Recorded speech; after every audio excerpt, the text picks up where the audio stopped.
Hello students, मैं नीरज कुमार शर्मा और आप देख रहे हैं आप सबका फेवरेट चैनल वेव्स क्लासेस, जिसमें हम लोग वेक्टर के बारे में हम लोग स्टडी कर रहे हैं। मैथमेटिकल सीरीज चल रहा है जिसमें हम लोग वेक्टर के बारे में टोटली स्टडी कर रहे हैं, जिस पर वेक्टर में हम लोग वेक्टर 1 जिसमें हम लोग इंट्रोडक्शंस को कवर किए और वेक्टर 2 जिसमें हम लोग पैरेललोग्राम लॉ ऑफ एडिशंस को कवर किए। ये दोनों वीडियो हम आपको यूट्यूब पर मिल जाएगा, सर्च करने पर वेव्स क्लासेस सर्च करना है और साथ में वेक्टर लगा देना है, वेक्टर 1, 2 करके वीडियो आ जाएगा। ठीक है, ये होगा हम लोग ये जो थर्ड वीडियो के बारे में देखेंगे, जिसमें हम लोग देखेंगे सब्ट्रैक्शंस ऑफ वेक्टर्स के बारे में। सब्ट्रैक्शंस ऑफ वेक्टर्स कैसे किया जाता है, सब्ट्रैक्ट कैसे किया जाता है, तो सब्ट्रैक्शंस ऑफ वेक्टर के बारे में हम लोग देखेंगे। हाँ, पिछला क्लास में हम लोग जो पढ़े उसके बारे में अगर हम लोग थोड़ा सा देखें तो एडिशंस ऑफ वेक्टर के बारे में हम लोग पढ़े थे कि एडिशन ऑफ वेक्टर्स क्या होता है। जैसे कि अगर हम लोग कोई दो वेक्टर्स लेते हैं, एक p वेक्टर लेते हैं और एक q वेक्टर लेते हैं, और ये वाला हो गया इनिशियल पॉइंट, दो को इनिशियल वेक्टर्स है, ये दोनों को हम लोग को इनिशियल वेक्टर्स बोलते हैं। को इनिशियल वेक्टर्स उसको बोला जाता है जिसका स्टार्टिंग पॉइंट क्या हो, सेम हो। जिसका स्टार्टिंग पॉइंट सेम हो उस वेक्टर्स को हम लोग को इनिशियल वेक्टर्स बोलते हैं। अब यहाँ पर जब हम लोग एडिशंस निकाले थे, एडिशंस यानी कि इसका रिजल्टेंट जो हम लोग निकाले थे, तो रिजल्टेंट निकालने का फार्मूला हम लोग पढ़े थे √p² + q² + 2pq cos theta. इसके बारे में हम लोग पढ़े थे। साथ ही साथ रिजल्टेंट कितना एंगल बनाता है, यहाँ पर रिजल्टेंट कितना एंगल बनाता है इसके बारे में भी हम लोग देखे थे। पैरेललोग्राम, इसको लॉ ऑफ एडिशंस बोलते थे क्योंकि यहाँ पर हम लोग एक पैरेललोग्राम बनाए थे और पैरेललोग्राम बनाकर हम लोग पैरेललोग्राम लॉ ऑफ एडिशंस किए थे। और यहाँ से ये तो इसके बारे में हम लोग पढ़े थे। ठीक है, तो रिजल्टेंट कितना एंगल बनाता है तो उसके बारे में भी, जैसे अल्फा हम लोग लिए थे tan α जो वैल्यू था, तो tan α वैल्यू था यहाँ पर देखा जाए तो q sin θ/p + q cos θ। इसके बारे में हम लोग टोटली पीछे वाला क्लास में हम लोग कवर किए थे।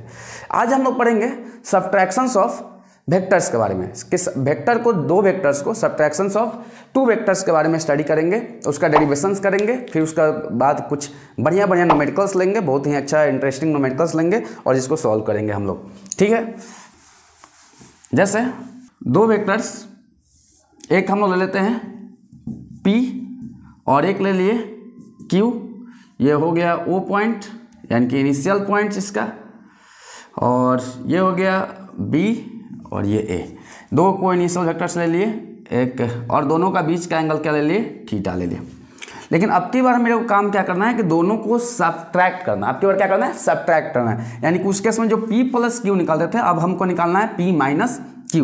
तो हम क्या करेंगे कि इसी वेक्टर्स को थोड़ा सा आगे बढ़ा देंगे। अब जैसे ही आगे बढ़ाएंगे तो आगे बढ़ाने के बाद ये एंगल अब क्या हो जाएगा, ये वाला एंगल कितना हो जाएगा 180 - थीटा, और ये जो q है अब ये क्या हो जाएगा -q हो जाएगा, और ये क्या हो जाएगा b' हो जाएगा। ये क्या हो जाएगा -q हो जाएगा b', क्योंकि हम लोग इसको जानते हैं कि इसको हम बोलते हैं अपोजिट वेक्टर। ये p o से b गया, अगर उसको डायरेक्शन बदल दिया जाएगा तो इसको हम लोग -q बोलते हैं। ठीक है, अब इसी को लेते हुए हम लोग एक पैरेललोग्राम को बनाएंगे। फिर से दोबारा हम लोग एक पैरेललोग्राम बनाएंगे। ये ले लेंगे पैरेललोग्राम, यहाँ से हम लोग एक पैरेललोग्राम बना लेंगे। तो ये हो गया पैरेललोग्राम, फिर से हम बना लिए दोबारा। ओके, पैरेललोग्राम ले लेंगे। ये p है, इसको भी हम लोग p ले लेंगे, और ये -q है तो ये वाला वेक्टर भी, ये भी पॉइंट क्या हो जाएगा -q हो जाएगा। ठीक है, अब यहाँ पर देखा जाए तो हमको चाहिए सब्ट्रैक्शंस वाला पार्ट, कि इसको सब्ट्रैक्ट करना पड़ेगा। सब्ट्रैक्ट कैसे करें, हम लोग इसको दो तरीका से बना सकते हैं। एक ये ऐसे हो गया। अब इस एंगल में, इस एंगल को हम लोग क्या ले सकते हैं, ये एंगल थीटा है तो इस एंगल को हम लोग क्या ले सकते हैं, थीटा, क्योंकि इसको हम लोग क्या बोलते हैं ऑल्टरनेट इंटीरियर एंगल। ये एंगल अगर थीटा होता है तो ये भी एंगल थीटा होता है, इसको हम लोग ऑल्टरनेट इंटीरियर एंगल बोलते हैं। तो ऑल्टरनेट इंटीरियर एंगल हो गया। ठीक है, अब यहाँ पर देखा जाए तो हमको चाहिए रिजल्टेंट चाहिए। यहाँ से हमको इसका रिजल्टेंट चाहिए। तो रिजल्टेंट चाहिए तो हम लोग एक फार्मूला पढ़े थे, याद कीजिए आप, ट्रायंगल्स लॉ ऑफ एडिशंस के बारे में, जहाँ पर हम लोग पढ़े थे कि अगर कोई ट्रायंगल हम लेते हैं तो ट्रायंगल में sum of two regular sides two regular side equal to resultant side होता है, जैसे ए बी सी, यहाँ पर हम बोलते थे A B plus B C equal to A C, यानी कि sum of two regular sides equal to क्या होता है, थर्ड साइड या रिजल्टेंट साइड।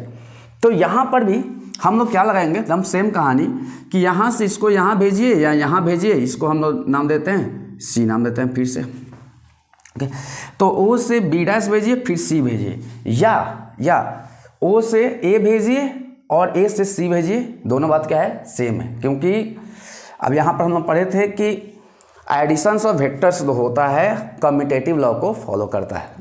तो हम यहाँ पर एक क्या करेंगे कि पहले परपेंडिकुलर एक ड्रॉन कर लेते हैं। पहले हमको ये चाहिए क्या सर, इसको क्या बोलेंगे, P माइनस क्यू, तो ये हो गया P माइनस क्यू।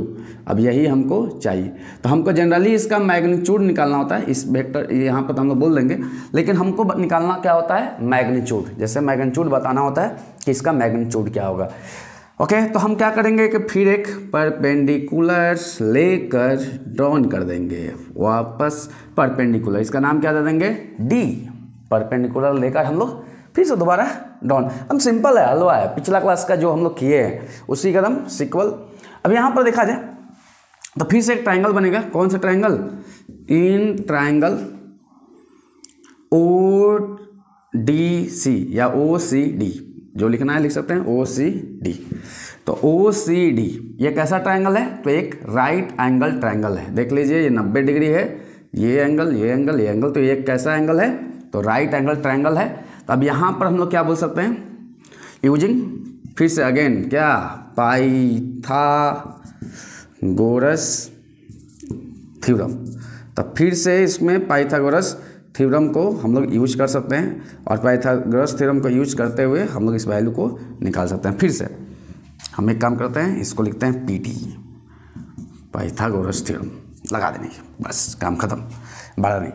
तो पाइथागोरस थ्योरम के बारे में हम लोग देखेंगे, तो यहाँ पर हम लोग क्या लगेंगे, यहाँ पर ये क्या हो गया, हाइपोटेनियस हो गया। और यहाँ पर अगर देखा जाए तो यहाँ से ये हो जाएगा बेस, और ये क्या हो जाएगा, परपेंडिकुलर। तो हाइपोटेनियस इक्वल टू हम लोग क्या पढ़े, हाइपोटेनियस इक्वल टू होता है पाइथागोरस थ्योरम में, हाइपोटेनियस इक्वल टू बेस का स्क्वायर यानी कि ओडी का स्क्वायर और प्लस सीडी का स्क्वायर। क्या चीज़ क्या बोलते हैं, बेस, ओडी का स्क्वायर प्लस सीडी का स्क्वायर।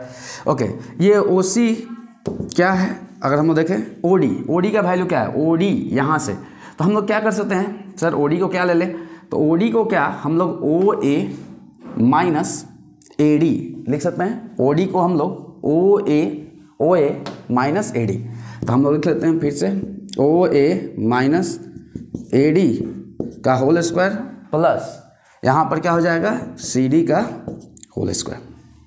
अब यही मेरा ओ सी बताना है, तो हम दिस इज इक्वेशंस 1, इसको अगेन हम 1 इक्वेशंस मान लेते हैं। ओके, अब देखेंगे कि यहाँ पर हम लोग क्या है कि हम लोग जब इसको हम लोग लेंगे, वैल्यू को लेंगे, और वैल्यू को लेकर हम लोग जब डालेंगे कि ओ सी क्या है, यहाँ पर अगर हम देखें तो since O C equal to है, vector O C equal to P minus Q, लेकिन हमको तो वेक्टर से मतलब नहीं है, हमको क्या मतलब है, इसका मैग्नीट्यूड से। तो पी माइनस क्या हो जाएगा, क्यू हो जाएगा, नॉट मैग्नीट्यूड। इसी को हम लोग क्या बोलेंगे, रिजल्टेंट वेक्टर्स। ये दोनों का क्या है, रिजल्टेंट है। उसी तरह मेरे पास और क्या दिया है, फिर से ओ ए दिया है, ओ ए वेक्टर क्या दिया है, पी, लेकिन हमको चाहिए क्या, मैग्नीट्यूड। तो ओ ए का मैग्नीट्यूड क्या हो जाएगा, पी का मैग्नीट्यूड यानी कि पी। उसी तरह क्या चाहिए, उसी तरह अगला क्या चाहिए, हम लोग देख लेते हैं, O B dash equal to minus Q, या इसी को हम लोग क्या लिख सकते हैं सर, ए सी, मतलब या एक काम करते हैं, इसका मैग्नीट्यूड निकल वेक्टर ए सी। अब इसका अगर मैग्नीट्यूड लेते हैं, मैग्नीट्यूड लेंगे, जब भी मैग्नीट्यूड लेंगे, तो अब यहाँ पर मैग्नीट्यूड का जब बात करेंगे तो हम लोग क्या बोल सकते हैं, ओ बी डैश का मैग्नीट्यूड या ए सी का मैग्नीट्यूड या माइनस क्यू का मैग्नीट्यूड क्या होगा, plus Q. Magnitude is always positive, magnitude is always positive. Minus केवल डायरेक्शन बता रहा है कि ऊपर जा रहा था वेक्टर, अभी नीचे जा रहा है। अब ये क्या है, अगर देखा जाए तो यहाँ पर क्या हो जाएगा, इस केस में क्यू हो जाएगा। ओके, ये वैल्यू मिल गया। अब हमको फिर से क्या चाहिए सर कि इसमें वैल्यू डालना है। ओ ए का तो वैल्यू हम लोग को मिल गया कि सर ओ ए का वैल्यू यहाँ से हम लोग मैग्नीट्यूड की बात करें तो ओ ए का मैग्नीट्यूड तो आ गया है। तो ओ ए का मैग्नीट्यूड कितना होगा, तो ओ ए का मैग्नीट्यूड होगा पी, तो पी होगा तो मिल गया। ओके, अब क्या चाहिए, ए डी चाहिए और सी डी चाहिए। तो हम फिर से ले लेंगे in right angle triangle, in right angle triangle कौन सा, ए सी डी, ए सी डी। तो जब ये ट्राइंगल ले लेंगे हम लोग, ऐसे बनाने के लिए बना भी सकते हैं, नीचे सर बना लीजिए, ये ले लीजिए, ये ट्राइंगल हो गया, ये बेस है, ये भी 90 डिग्री हो जाएगा, ये ए है, ये डी है, तो इसको आप लिख लीजिए, इसको ए, ये डी और ऊपर क्या हो जाएगा सी। अब मैग्नीट्यूड की बात करें तो मैग्नीट्यूड ऑफ ए सी कितना है। बहुत सारे बच्चा लोग यहाँ पर दिक्कत करता है कि मैग्नीट्यूड ऑफ ए सी को समझते हैं माइनस, माइनस में नहीं है, मैग्नीट्यूड मतलब क्या है, ऑलवेज पॉजिटिव। तो यहाँ पर हम लोग क्या ले सकते हैं, क्यू है, ये एंगल क्या है, थीटा है। तो ये एंगल जब थीटा है तो हमको आगे का कहानी एक बार क्या ले लेंगे, साइन थीटा। तो जब साइन थीटा लेंगे तो साइन थीटा इक्वल टू क्या आप जानते हैं, sine theta perpendicular, perpendicular, perpendicular क्या हो जाएगा, जो एंगल के सामने हो। तो सी डी बाई हाइपोटेनियस यानी कि ए सी। सी डी का वैल्यू कितना है अगर देखा जाए यहाँ पर, तो यहाँ पर हम लोग क्या बोल सकते हैं, सी डी का वैल्यू सर नहीं पता है, ए सी का वैल्यू पता है क्यू। तो देयरफॉर यहाँ से सी डी इक्वल टू हो जाएगा क्यू साइन थीटा। क्या हो गया, Q sine theta, Q sine theta. Similarly अगर हम बात करें कॉस थीटा इक्वल टू, तो कॉस थीटा इक्वल टू क्या हो जाएगा, पर बेस हो जाएगा, तो बेस क्या है, ए डी है, और हाइपोटेनियस क्या है, ए सी, हाइपोटेनियस ए सी। अब ये वैल्यू कितना है, A D, sir A D दिया है, नहीं दिया, वही तो निकालना है। ए सी का वैल्यू दिया है क्यू, हाँ।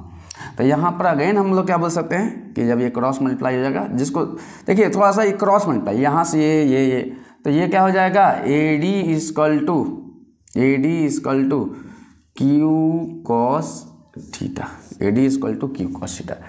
अब जब ये सब वैल्यू मिल गया तो putting all values in equations क्या 1, इक्वेशंस 1 में सब वैल्यू को लेकर हम लोग पुट कर सकते हैं। हम कर देते हैं putting all values in equation 1। तो जैसे ही इक्वेशन 1 में डालेंगे तो क्या हो जाएगा, उसी की जगह पर क्या लिख सकते हैं, P माइनस क्यू का मॉड यानी कि मैग्नीट्यूड। वैल्यू को लेकर डालते हैं फिर से अगेन, क्या दिया है, ओ ए का वैल्यू कितना दिया है, P, तो P हो गया।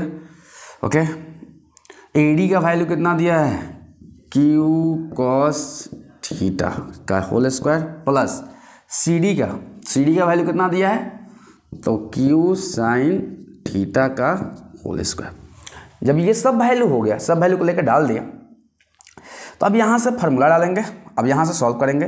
अब ये क्या है, ए है, ये बी है। हम लोग जानते हैं कि ए माइनस बी का whole square equal to A square plus B square minus 2a B होता है। ये a है, ये माइनस b है। तो हम लोग क्या लिख सकते हैं यहाँ पर, p माइनस, अगर q का वैल्यू चाहिए तो हम लोग बोल सकते हैं a माइनस बी का होल स्क्वायर, तो p square minus plus Q square cos square theta, फिर उसके बाद minus 2ab minus 2ab, B के जगह पर क्यू कॉस थीटा, और साथ ही साथ क्या हो जाएगा अगला, q square sine square theta, q square sine square theta.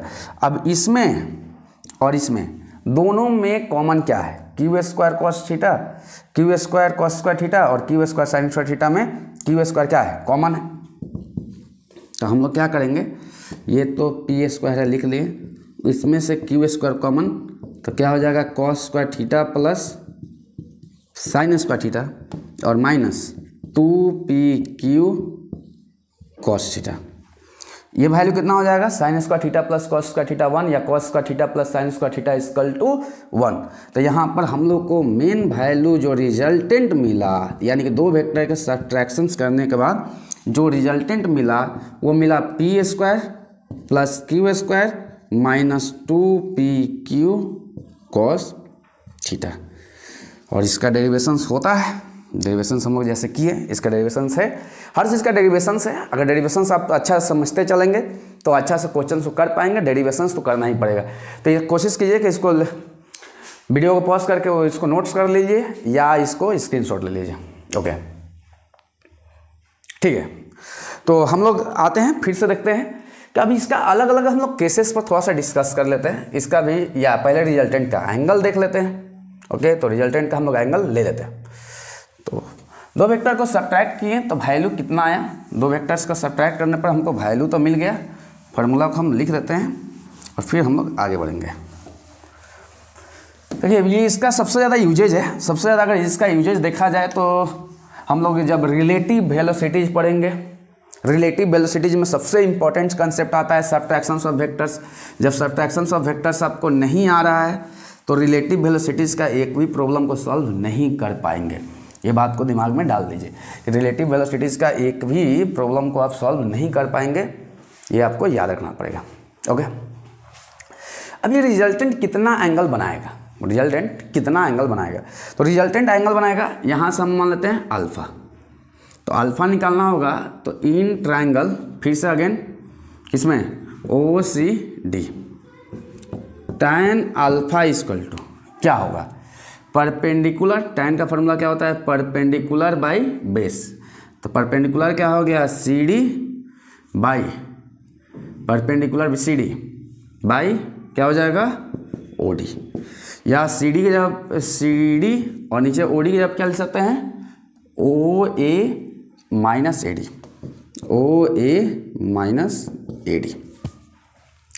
और अभी हम अभी देखे थे, अभी जस्ट हम ये ट्रायंगल लेकर हम लोग वैल्यू को चेक किए थे कि ये वाला जो वैल्यू आया था यहाँ पर, A था, D था, C था, ये एंगल थीटा था, ये Q था। तो यहाँ से वैल्यू आया था AD का भी हम लोग निकाले थे, AD का वैल्यू निकाले थे, अभी जस्ट यहाँ पर निकाले थे कि देखे थे कि AD का वैल्यू क्या था। तो AD का वैल्यू हम लोग निकाले थे, AD का वैल्यू कैसे था, तो यहाँ से परपेंडिकुलर नहीं, क्या होगा, AD का वैल्यू निकालना है तो बेस यानी कि कॉस थीटा से, यानी कॉस थीटा से हम गए थे। देख लीजिए फिर से एक बार देख लीजिए, जैसे साइन थीटा, साइन थीटा से हम जाएंगे तो परपेंडिकुलर CD बाई बेस क्या हो जाएगा, परपेंडिकुलर बाई हाइपोटेनियस क्या हो जाएगा, Q। तो यानी कि यहाँ से CD का वैल्यू कितना हो जाएगा, Q साइन थीटा।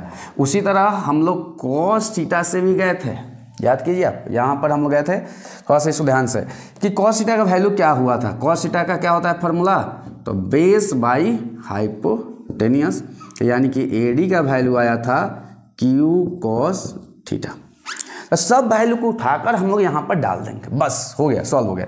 यानी कि यहाँ पर क्या हो जाएगा, tan alpha equal to, tan alpha equal to हम लोग क्या ले सकते हैं, CD का वैल्यू क्या है, CD का वैल्यू फिर अगेन निकाल लिए Q sine theta, Q sine theta, और दूसरा OA का वैल्यू, ये रिजल्टेंट मैग्नीट्यूड क्या है, OA का वैल्यू कितना है, OA का वैल्यू तभी निकाले थे सर, मैग्नीट्यूड ले लीजिए, इसका P वैल्यू होता है, तो हम लोग क्या ले लिए, P माइनस AD का वैल्यू क्या है, Q कॉस थीटा।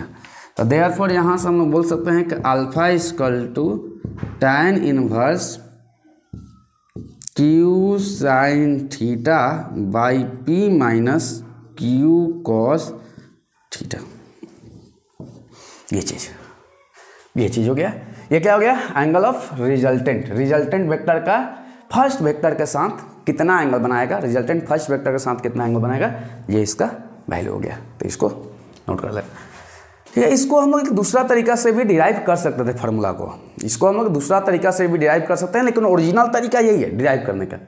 हम लोग दूसरा सेकंड अल्टरनेटिव मेथड तो ले सकते हैं, जो कि एग्जाम में करने पर उसमें नंबर नहीं मिलता है, लेकिन उसको भी हम लोग कर सकते हैं, समझ सकते हैं, ठीक है। उस अल्टरनेटिव मेथड को भी हम बता दे रहे हैं कि क्या है वो मेथड। ओके, जैसे अल्टरनेटिव मेथड क्या है, यानी कि सेकंड मेथड इसका हम देखें तो हम लोग क्या कर सकते थे, हम लोग देख लेते हैं कि ये एंगल थीटा है तो ये टोटल एंगल कितना हो जाएगा, टोटल एंगल कितना हो जाएगा, टोटल एंगल हो जाएगा 180 और ये एंगल कितना हो जाएगा 180 माइनस थीटा, यानी कि यहाँ से ये एंगल 180 माइनस क्या हो जाता है, थीटा हो जाता है। यानी कि अब मेरे पास ये जो दो वेक्टर मिला है, कौन कौन वेक्टर, एक मिला P और एक मिला माइनस Q। अब P और माइनस Q का बीच का एंगल कितना है, P और माइनस Q का बीच का एंगल कितना है, तो अब ये हो गया एंगल 180 माइनस थीटा। तो हम लोग एडिशन वाला ही फार्मूला लगा सकते हैं। जैसे हम लोग क्या कर सकते हैं, एडिशन वाला फार्मूला क्या था, P प्लस Q का mod P square plus Q square plus 2PQ cos theta. यानी कि इसी को हम लोग क्या कर सकते हैं, रिप्लेस कर देंगे। यानी कि P तो अभी भी P है, लेकिन अगर बात बोला जाए Q को किस में रिप्लेस करते हैं, माइनस Q में, और थीटा किस में रिप्लेस हो गया 180 माइनस थीटा। 180 माइनस क्या हो जाता है, थीटा। अब दोनों वेक्टर का बीच का एंगल कितना है 180 माइनस थीटा। तो हम इसको रिप्लेस करें तो कितना हो जाता है, P plus minus Q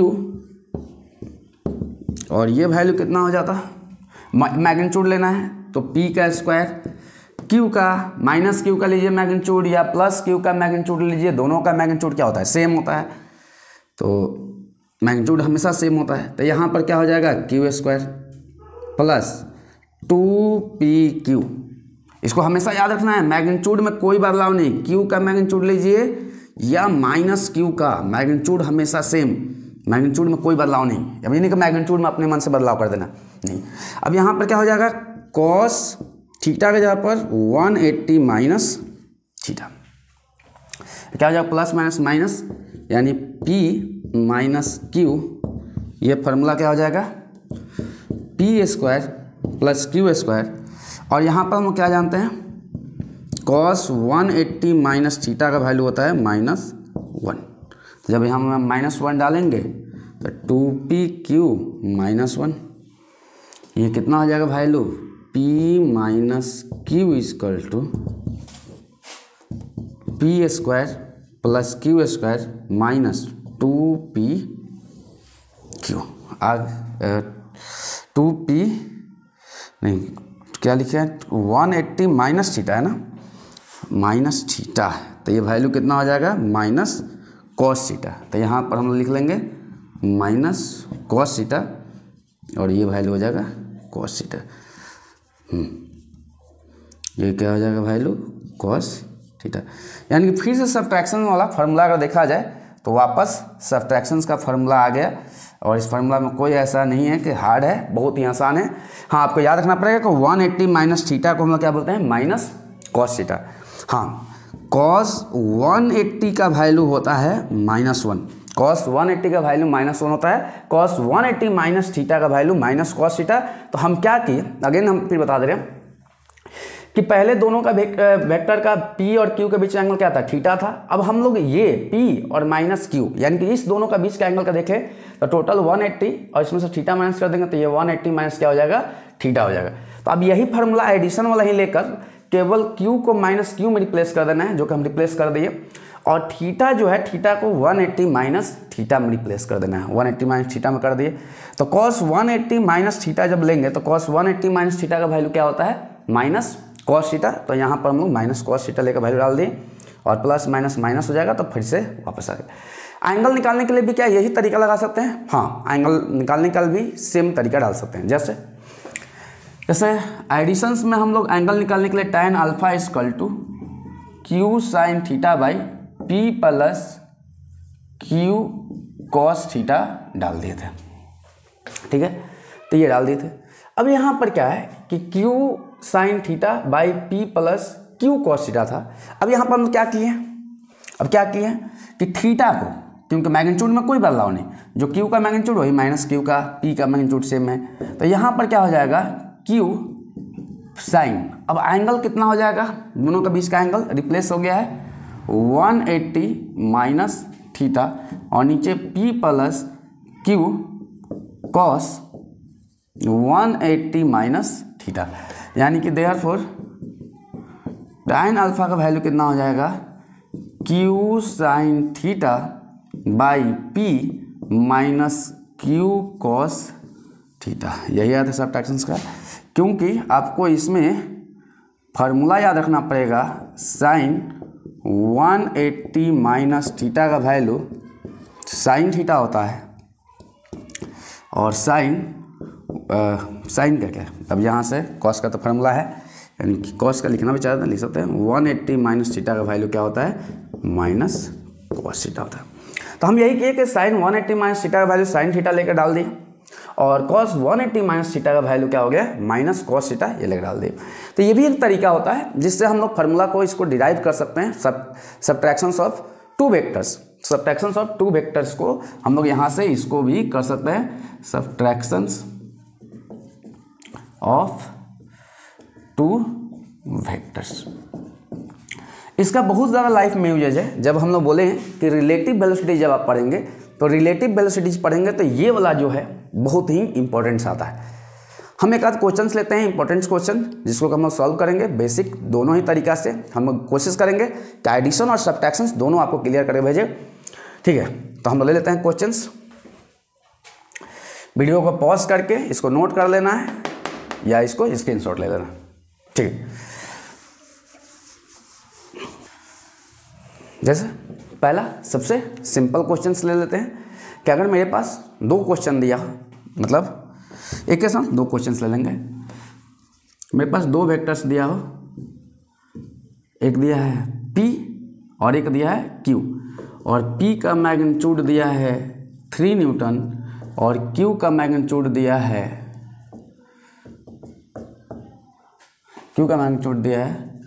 4 Newton, मान लेते हैं 4 न्यूटन, और दोनों का बीच का एंगल का वैल्यू दिया है, थीटा का वैल्यू दिया है 60 डिग्री। तो क्या होगा, यानी कि दोनों का रिजल्टेंट क्या होगा, एंगल क्या होगा, यहाँ पर हम लोग सब निकालेंगे। फाइंड, बोल दे कि P माइनस क्यू का मॉड बताइए। पहले प्लस ले लेते हैं, फिर उसका क्या लेते हैं माइनस, P माइनस क्यू का। इससे थोड़ा सा डिफ्रेंशिएट हो जाएगा, आपको मालूम भी चल जाएगा। एंगल भी बताइए, दोनों केस में रिजल्टेंट, यहाँ भी रिजल्टेंट अल्फा बताना है, यहाँ भी अल्फा बताना है, दोनों केस में एंगल ही बताना, क्योंकि इससे थोड़ा क्लियर हो जाएगा क्वेश्चन और आप इजीली कोई भी क्वेश्चन को बना पाएंगे। तो ये कितना है 3 न्यूटन्स का, और इधर फोर्स कितना लग रहा है 4 न्यूटन्स का। हम इसी को P का मैग्नीट्यूड मान लिए, और ये क्या है Q का मैग्नीट्यूड। दोनों का बीच का एंगल कितना है, थीटा इक्वल टू 60 डिग्री दिया है। ओके, तो हम 60 डिग्री ले लेते हैं। अब यहाँ पर हम लोग देखेंगे, कि हमको एडिशंस करना है। तो एडिशंस करना सर हमको आता है कि P प्लस Q का मॉड चाहिए, तो अंडर रूट, वीडियो को पॉज कीजिए, पहले बनाइए। एकदम सिंप्लीफाई करने से क्या होगा कि वीडियो को बनाते पॉज करके बनाना है, फिर आंसर को मैच करना है कि हाँ आंसर क्या आया, मेरा आंसर क्या आया, दोनों को मैच करना। ओके, तो हम यहाँ पर क्या लेंगे, P स्क्वायर फार्मूला क्या होता है, P square plus Q square plus 2PQ cos theta. जब वैल्यू हम लोग लेंगे, P का जब क्या दिया है 3 का स्क्वायर प्लस 4 का स्क्वायर प्लस 2P का वैल्यू 3, ये कितना हो गया 4 हो गया, फिर कितना हो गया कॉस 60 डिग्री। यहाँ पर हम लोग क्या ले लेंगे, 3 का स्क्वायर क्या हो जाएगा 9, और ये हो जाएगा 16, और ये कितना हो जाएगा 3 2 जा 2 3 जा 6, और 6 2 4 जा कितना हो जाएगा 12, कितना होगा 24। यहाँ पर क्या हो जाएगा 2 3 जा 6। अच्छा सदम, क्वेश्चंस बनाने में कभी भी पेशेंस रखना है, घबराना नहीं है। घबराने से क्या होगा, न्यूमेरिकल्स गलती हो जाएगा। एक क्वेश्चंस गलती हो जाएगा तो आपको प्लस मार्क्स मिले या ना मिले, लेकिन -1 जरूर मिल जाएगा। तो आपको कोशिश रखना है कि क्वेश्चंस को बनाने वक्त माइंड को शांत रखना है, पेशेंस रखना है, पेशेंस रख कर प्रॉब्लम को सॉल्व करना है, वीडियो को पॉज करना है और एकदम 0 लेवल से स्टार्ट करना है। 0 लेवल से स्टार्ट कीजिए, आप उसको आराम से सिंपली सॉल्व करते जाइए, हम पेशेंस रख के। जैसे हम लोग यहाँ पर क्या होता है कि हम लोग स्पीड में बना लेते हैं, मल्टीप्लिकेशंस कहीं बिगड़ गया, एडिशंस बिगड़ गया, सब्ट्रैक्शंस बिगड़ गया, जैसे यहाँ पर 2 3 जा 6, 6 4 जा 24 इंटू कॉस 60 का वैल्यू कितना होता है 1/2। ये लेके काट देंगे, कितना हो जाएगा, ये कितना हो जाएगा 25, 9 और 6 10, 25, 9 और 16 25, और ये कितना हो जाएगा 12, यानी टोटल कितना हो जाएगा 37 न्यूटन। अब बोले कि ये एंगल कितना हो जाएगा, तो एंगल कितना ले लेंगे, प्लस के लिए एंगल का फॉर्मूला क्या था, tan alpha equal to Q sine theta by P plus Q cos theta. तो Q के जगह पर सर क्या दिया है 4, लीजिए डालिए, साइन एंगल कितना दिया है 60 डिग्री डाल दीजिए, बाई नीचे P का वैल्यू कितना दिया है 3 डाल दिए, फिर 4 कॉस 60 डिग्री लेकर आप डाल दीजिए। ओके, जब इस वैल्यू को आप डालेंगे तो 4 इंटू साइन 60 का वैल्यू कितना होता है √3/2, और ये 3 प्लस 4 इंटू कॉस 60 का वैल्यू कितना होता है 1/2, यहाँ भी 2 से 2 कैंसिल, तो टोटल कितना हो जाएगा, ऊपर कितना हो जाएगा 2√3, और यहाँ पर क्या हो जाएगा 3 + 2, यानी कि देयरफॉर यहाँ पर हम बोल सकते हैं कि अल्फा का वैल्यू क्या आ गया tan इनवर्स, यहाँ पर जो वैल्यू है किसका tan अल्फा का वैल्यू, तब भी जाएगा तो इन्वर्स। आपको याद नहीं है कोई टेंशन नहीं लेना है, इसको लेकर नॉर्मल लिख देना है 2√3/5। आंसर सही है, कोई गलती नहीं है, सही है। आपको वैल्यू याद है तो डालिए, नहीं याद है छोड़ दीजिए, सही है। उसी तरह अगर हमको माइनस का वैल्यू बोल रहा है P माइनस Q का वैल्यू, तो P माइनस Q का फॉर्मूला क्या होता है P² + Q² minus 2PQ cos theta, 2PQ cos theta लेके वैल्यू को आप लोग डाल देंगे। यहाँ पर कितना हो जाएगा 3 का स्क्वायर प्लस 4 का स्क्वायर माइनस 2, P का वैल्यू कितना दिया है 3, Q का वैल्यू 4 और cos 60 डिग्री है, फिर से 60 डिग्री माइनस यूज कर लिए। यहाँ पर वैल्यू कितना हो जाएगा 9, और ये क्या हो जाएगा 16, अगेन फिर इसको मल्टीप्लाई करेंगे तो कितना 24 और हाफ काट देना, तो 25 माइनस 12 यानी कि √ कितना हो गया 13 न्यूटन, रिजल्टेंट तो आ गया। अब एंगल कितना हो जाएगा, इसके बीच में एंगल है, एंगल में क्या कर देना है फार्मूला याद रखिए। यहाँ पर क्या है cos थीटा, जहाँ है माइनस cos थीटा जेबल सब्ट्रैक्शन हो रहा है, जहाँ पर cos थीटा है माइनस, बाकी सब सही एकदम same to same, cos theta minus, तो यहाँ पर भी माइनस, यहाँ पर क्या हो जाएगा tan alpha equal to formula same है Q sine theta P minus Q cos theta. Formula याद करने के लिए कोई यहाँ पर प्लस है, cos थीटा जहाँ है वहाँ पर प्लस है, यहाँ पर माइनस, लीजिए डाल दीजिए Q का वैल्यू 4, फिर अगेन कितना हो जाएगा साइन 60 डिग्री, नीचे कितना हो जाएगा P का वैल्यू कितना दिया है 3 माइनस Q कितना हो गया 4 साइन 60 डिग्री, ये वैल्यू कितना हो जाएगा 4 इंटू साइन 60 का वैल्यू √3/2, और नीचे कितना हो जाएगा 3 माइनस 4 इंटू 1/, ये क्या होगा cos 60 डिग्री, तो cos 60 का वैल्यू क्या हो जाएगा 1/2। तो यहाँ पर देयरफॉर अल्फा इक्वल टू, या हाँ लिख लेते हैं, या tan अल्फा इक्वल टू, चलिए ठीक है, ये कितना हो जाएगा 2√3, और नीचे कितना हो जाएगा 3 माइनस 2 क्योंकि कटेगा तो कितना हो जाएगा 2 हो जाएगा, 3 माइनस, तो ओवरऑल क्या हो जाएगा 2√3 और नीचे क्या हो जाएगा 1। अब यहाँ से therefore alpha equal to tan inverse 2√3, resultant में निकाल दिया। तो एडिशन और सब्ट्रैक्शन बहुत ही आसान होता है। ठीक है, एक क्वेश्चन हम और लेते हैं, और एक क्वेश्चन थोड़ा सा आपके थोड़ा सा अच्छा लेते हैं, हाई लेवल का होता है थोड़ा सा, ठीक है। नेक्स्ट क्वेश्चन हम लोग ले लेते हैं, चलिए क्वेश्चंस, नेक्स्ट क्वेश्चंस में हम लोग लगते हैं। नेक्स्ट क्वेश्चंस क्या है, जैसे कि क्वेश्चन है इफ पी प्लस क्यू का magnitude equal to P minus q का magnitude, then find the angle between p vector p and vector q, दोनों का बीच का एंगल हमको बताना है कि एंगल क्या होगा।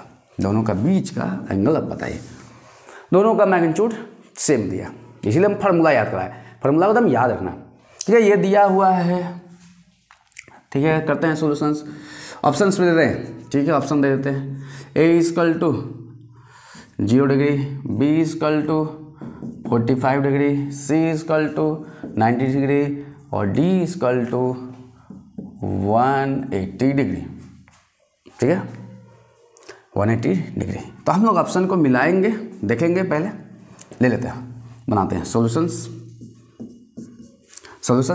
जिसको आंसर आ जाए वीडियो को पहले पॉज कीजिए, सॉल्व कीजिए। वीडियो को पॉज करके क्या करना है, सॉल्व करना है। अगर आंसर आ जाए तो उसको कमेंट में आंसर बताना है, सर ये मेरा पहले आंसर आ गया, ठीक है। तो हम लोग देख लेते हैं यहाँ पर क्या हो जाएगा। तो अकॉर्डिंग टू क्वेश्चंस मेरे पास P प्लस Q का मैग्नीट्यूड दिया है और P माइनस Q का मैग्नीट्यूड दिया है। तो यहाँ पर हम लोग इसका फार्मूला क्या जानते हैं, under root P square plus Q square minus 2PQ cos theta minus की प्लस यहाँ पर क्या हो जाएगा, P square plus Q square, यहाँ माइनस 2PQ कॉस थीटा। याद रखना है क्या हो जाएगा, प्लस यहाँ पर पी स्क्वायर। अब यहाँ पर दोनों तरफ रूट है तो हम एक काम करते हैं, क्या है, स्क्वायरिंग बोथ दी साइड्स, दोनों तरफ लीजिए और स्क्वायर कीजिए। स्क्वायर करके फोड़ देना है क्वेश्चंस को। क्या हो जाएगा, स्क्वायर करेंगे रूट हट जाएगा, रूट जैसे ही हटेगा ये क्या हो जाएगा, P square plus Q square plus 2PQ cos theta equal to P square plus Q square minus 2PQ cos theta. Okay, P square Q square. जब इसको उठा कर इधर ले जाएंगे तो 2PQ कॉस थीटा हो जाएगा क्या, plus 2PQ cos theta equal to 0, यानी कितना हो जाएगा ये 4PQ cos theta equal to 0। तो यहाँ पर इसको सबको ले जाकर 0 में डिवाइड कर देंगे, कॉस थीटा को छोड़ देंगे, कॉस थीटा इक्वल टू 0। हाँ याद रखिएगा यहाँ पर ये कोई जरूरी नहीं कि P और Q का मैग्नीट्यूड दोनों का नॉट इक्वल टू 0, ऐसा कोई जरूरी नहीं कि 0 है तो सर 0 है इसीलिए काट दे, नहीं। यहाँ पर ऐसा कुछ नहीं, 0 × 0 से ऐसा कुछ नहीं, यहाँ पर कुछ भी हो सकता है, नॉन जीरो वेक्टर्स हो सकता है। ओके, तो यहाँ पर हम लोग क्या लिख सकते हैं, theta equal to 0 degree value किसका होता है कॉस में, तो कॉस में 0 डिग्री 0 वैल्यू, कॉस में 0 डिग्री 0 वैल्यू 90, तो 90 ले लीजिए, डालिए। ऐसा ऑप्शन है क्या, हाँ ऑप्शन सी है। तो जिसका ऑप्शन सी आया था वो परफेक्ट क्वेश्चन बनाया था। अदरवाइज क्वेश्चंस को लेकर प्रैक्टिस करना है, इसका बहुत सारा क्वेश्चंस आता है, बहुत सारा क्वेश्चन। जब हम बोले ना कि वेलोसिटी से रिलेटेड आप जब क्वेश्चंस करेंगे तो इस पर बहुत सारा क्वेश्चंस बनता है। जैसे कि दे देगा क्वेश्चंस में कि कार है इतना वेलोसिटी से जा रहा है, अचानक वो शार्प टर्न लेकर फिर अपना वेलोसिटी चेंज कर दिया, तो बताइए कि एक्सेलरेशंस क्या होगा। जैसे कि ये कार है, ये ईस्ट हो गया, ये वेस्ट हो गया, नॉर्थ हो गया, साउथ हो गया, तो हम क्वेश्चंस क्या ले सकते हैं। अगला क्वेश्चंस, ये कितना नंबर था क्वेश्चंस, 2 नंबर क्वेश्चंस था। ये कितना नंबर क्वेश्चंस था, 3 नंबर क्वेश्चंस। तो यहाँ पर इस क्वेश्चंस में आ सकता है कि एक कार था जो कि पहले जा रहा था, एक कार था उसका वेलोसिटीज़ पहले का v1 इक्वल टू कितना था, तो v1 इक्वल टू बोल देगा कि उसका वेलोसिटीज़ 20 मीटर पर सेकेंड ईस्ट में वेलोसिटीज़ था। कहाँ था, टूवर्ड्स ईस्ट, ठीक है। ये कार लिए इधर भेज रहे थे, तो ये v1 का वैल्यू। अचानक वो शार्प टर्निंग लिया और शार्प टर्निंग लेने के बाद ये कहाँ चला गया, तो नॉर्थ में चला गया, और वेलोसिटीज में कोई बदलाव नहीं है। नॉर्थ में गया, शार्प टर्निंग लेने के बाद तो ये लिया शार्प टर्निंग, कितना डिग्री का, 90 डिग्री का। पहले किस में जाता था, ईस्ट में, अब शार्प टर्निंग लेकर कहाँ चला गया, वेस्ट में। शार्प टर्निंग लिया और कहाँ चला गया, वेस्ट में चला गया। तो बोला जाए कि एक्सेलरेशंस में कितना चेंजिंग हुआ। एक्सेलरेशंस का वैल्यू बताइए कि क्या वैल्यू होगा, रिजल्टेंट एक्सेलरेशंस का वैल्यू हमको बताना है। तो वेलोसिटीज हम लोग को देखना पड़ेगा, रिजल्टेंट निकालना पड़ेगा। यानी कि यहाँ पर v1 माइनस v2 क्या है। अब यहाँ पर ये जो हम लोग वैल्यू लिए, अब यहाँ पर क्या हो जाएगा, ये v1 पहले ईस्ट में जाता था, अब किस में चला गया, वेस्ट में, तो ये क्या ले लेंगे, माइनस v1 ले लेंगे, और ये क्या हो जाएगा, v2, माइनस v1, और ये क्या हो जाएगा, v2। यानी कि दोनों का जब रिजल्टेंट करेंगे तो क्या वैल्यू हो जाएगा, v1 का स्क्वायर v2 का square minus 2v1 v2 cos 90 degree. और cos 90 डिग्री का वैल्यू कितना हो जाता है, तो 0। cos 90 डिग्री का वैल्यू कितना हो जाता है, 0। कितना है वैल्यू, 90 डिग्री, क्योंकि रिजल्टेंट कहाँ होगा, यहाँ पर, ये रिजल्टेंट दोनों का डिफरेंस। तो इसका वैल्यू कितना हो जाएगा, cos 90 का वैल्यू कितना हो जाएगा, 0 हो जाएगा। तो 0 हो जाएगा तो ये वैल्यू को हम लोग कितना ले सकते हैं, v1 का वैल्यू 20 का स्क्वायर, v2 भी कितना है, 20 का स्क्वायर, क्योंकि सेम वेलोसिटीज है, वेलोसिटीज में कोई बदलाव नहीं, तो ये भी कितना हो जाएगा, 20 का स्क्वायर। यानी कि वैल्यू को हम लोग क्या ले सकते हैं, 20 डायरेक्ट क्या करें, देम सेम क्वांटिटी 20 रूट क्या हो जाएगा, 2। आपको याद रखना पड़ेगा ये रिजल्टेंट। अब यहाँ पर ये रिजल्टेंट है। अब यहाँ पर क्वेश्चंस आपको याद रखना पड़ेगा हमेशा, ए स्क्वायर प्लस ए स्क्वायर क्या हो जाता है, ए अंडर रूट 2। अरे बोले सर ए स्क्वायर प्लस ए स्क्वायर प्लस ए स्क्वायर कितना हो जाएगा, A under root 3। A square A square A square, ए को लीजिए कॉमन, निकाल दीजिए ए रूट 3। तो आपको याद रखना पड़ेगा। अब ये अगर जो ये घटना है, अगर मानते हैं घटना कितना देर में हुआ, तो कुछ भी आप ले सकते हैं टाइम, मान लेते हैं कि मेरे पास हुआ ये कितना देर में, 4 सेकेंड में ये सब घटना हुआ। तो एक्सेलरेशंस कितना होगा, तो एक्सेलरेशंस का फार्मूला हम लोग क्या जानते हैं, अभी ये सब पढ़ेंगे, आगे हम लोग पढ़ेंगे। अभी उसके लिए कोई ऐसा जरूरी नहीं है कि आपको मैग्नीट्यूड अब निकाल लेते हैं एक्सेलरेशंस का। चेंज इन वेलोसिटी बाई क्या होता है, चेंज इन टाइम होता है। चेंज इन वेलोसिटी यानी कि रिजल्टेंट हो गया बाई टाइम। रिजल्टेंट कितना दिया है, 20 रूट 2 बाई टाइम कितना हो जाएगा, 4। इसीलिए इस टाइप का भी क्वेश्चन हम नहीं कराएंगे। 5 रूट कितना हो जाएगा, 5 रूट 2 मीटर पर सेकेंड स्क्वायर। तो इस तरह का भी क्वेश्चन हम लोग नहीं करेंगे। इस तरह का क्वेश्चन हम लोग करेंगे जब हम लोग रिलेटिव वेलोसिटीज को पढ़ेंगे, जब हम लोग मोशंस को पढ़ लेंगे, मोशन इन 1D 2D ये सब पढ़ेंगे, तब यह क्वेश्चंस करेंगे। इस तरह के क्वेश्चन अभी करने से समझ में आने वाला भी नहीं। तो ठीक है, इसी वीडियो को दोबारा देखना है, बार बार देखना है, अगेन एंड अगेन देखना है, प्रैक्टिस करना है। नेक्स्ट जो वीडियो हम लोग बनाएंगे वो आ जाएगा रिजोल्यूशंस ऑफ वेक्टर, जो कि काफ़ी ही इंटरेस्टिंग होने वाला है। वीडियो को बार बार देखना है, समझ में आ जाएगा, एकदम बेसिक से हम लोग स्टार्ट करते हैं। Okay, thank you for watching.